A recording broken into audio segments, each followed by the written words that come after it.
Hey guys, welcome back to my channel Yana talks. So video start చేసే ముందు అయితే subscribe చేసుకొని స్టార్ట్ చేయండి అండ్ కుదిరితే లైక్ చేసి మీ ఫ్రెండ్స్ అండ్ ఫ్యామిలీకి కూడా షేర్ చేయండి. సో మనమైతే ఇప్పుడే ది కాంజరింగ్ 4th పార్ట్కి అయితే వెళ్ళేసి వచ్చామన్నమాట. ఇది సాయిరామ్ థియేటర్. ఇక్కడ నేను ఇదే ఫస్ట్ టైం వస్తున్నాను ఈ థియేటర్కి. థియేటర్ చిన్నగా ఉండి మన ఇంట్లో ప్రొజెక్షన్ చేసుకుంటే ఎలా ఉండేది అలా ఉంది. బాగుంది, క్యూట్గా. 3 స్క్రీన్స్ ఉన్నాయంట దీంట్లోనే. చాలా ఏంట్రో ఇంత థియేటర్ ఉందా నాకు తెలియకుండా అనిపించింది విజయవాడలో. సో అదనమాట, ఇదే ఫస్ట్ టైం ఎక్స్పీరియన్స్. బాగుంది. కాకపోతే ఫ్యామిలీ అందరూ కలిసి ఒక రూమ్ లో ప్రొజెక్షన్ వేసుకొని చూస్తే ఎలా ఉంటుంది అలా అనిపించింది అనమాట. అయన్నొద్దు, పాయింట్కి రా. సో మనమైతే కాంజరింగ్కి వచ్చాం కదా. పొద్దు నుంచి నా బ్యాడ్ లక్ ఏంటో నాకు ఇవాళ ఏం రాసి పెట్టలేదు.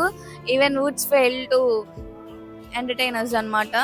కాంజరింగ్ అంటే మనకు తెలుసు, మనం దీన్ని ఇవన్నీ చూసి 1, 2, 3 పార్ట్స్ చూసి ఎంత హోప్ పెడుకుంటామో అవన్నిటికంటే ఇది ఒక వరస్ట్లా ఉంది.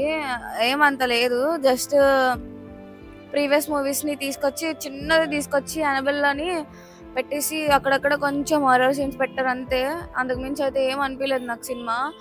ఫ్రాంక్గా చెప్తున్నాను, పొద్దున్న నుంచి కూడా ఒక్క సినిమా కూడా కరెక్ట్గా లేదు. మీరు చూస్తున్న ఫేస్ అర్థమైపోయింది. డే ఇలా అయిపోయింది అనమాట, వరస్ట్ డే అయిపోయింది. ఒక్క సినిమా కూడా ఏంట్రా బాబు, ఒక్కళ్ళు కూడా లేదు. చండాలంగా అసలు వాళ్ళంతా ఏంటో అన్ని. ఇదైతే ఇంకా ఒక్క రోడ్డు పొద్దున్న నుంచి ఒకదాని మీద ఒకటి రాడ్ పడుతూనే ఉంది. అయినా ఈ గుండె తట్టుకొని మీకోసం రివ్యూ చేసి చెప్తుంది. సో దానికైనా మీరు సబ్స్క్రైబ్ చేయాలి, సరేనా? అండ్ అసలు ఇంక చూడడం వేస్ట్, ఓటీటీలో చూసుకోవడం బెస్ట్. దీనికైతే అదే మనీ వేస్ట్ చేసుకోకండి. ఇంకా ఉన్న వాటిలో బెటర్ అయితే కనుక లిటిల్ హార్ట్స్ చెప్పేసాను కదా, ఆబ్వియస్గా వెళ్ళిపోండి సినిమాకి.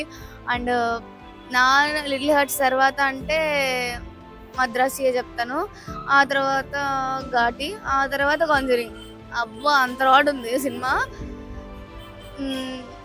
ఏం లేదు అసలు, స్టోరీ కూడా అంత ఏం లేదు. ఏంటో వాళ్ళ ఫ్యామిలీ జనరేషన్స్ని వీళ్ళని చూపిస్తున్నారు. మనకి ప్రీవియస్ దాంట్లో మనకి అన్ని తీసుకొచ్చి ఒక దగ్గర బంధిస్తారు కదా. వాళ్ళిద్దరు ఉంటారు కదా, అదే ఎవరైతే ఉంటారో హస్బెండ్ అండ్ వైఫ్, వాళ్ళకు ఒక పాప పుట్టిద్ది అనమాట. ఆ పాప చనిపోయి పుట్టిద్ది. ఆ పాపని వాళ్ళు ప్రేయర్ చేయగానే బతికేసిద్ది. అలా బతికేయంగానే ఇంకా తను పెద్ద అయ్యే కొద్దీ తను అవన్నీ చూడగలుగుతూ ఉండిద్ది అనమాట. ఈవిల్ ఐస్ని, అంటే ఈవిల్గా ఉండే వాటిని. అంతే, కొంచెం కూడా స్కేరీ అనిపించలేదు. Not at all worth it.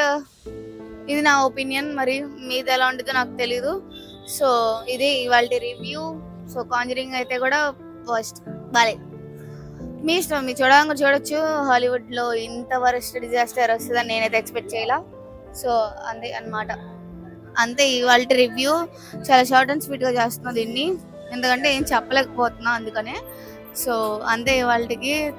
ఇంత వరస్ట్ డే, ఇన్ని ఒక్క తర్వాత ఒకటి ఇంత అన్ని ఫ్లాప్స్ పడితే నేనైతే ఎక్స్పెక్ట్ చేయాల. సో అదనమాట, వెళ్ళిపోదాం అయితే. మరి ఇంకా సబ్స్క్రైబ్ చేసుకోండి. Love you all, by by. మళ్ళీ నెక్స్ట్ మూవీస్తో కలుద్దాం. మీరే అన్నీ ఉన్నాయి కదా, September 12th. Stay tuned to subscribe. Bye bye.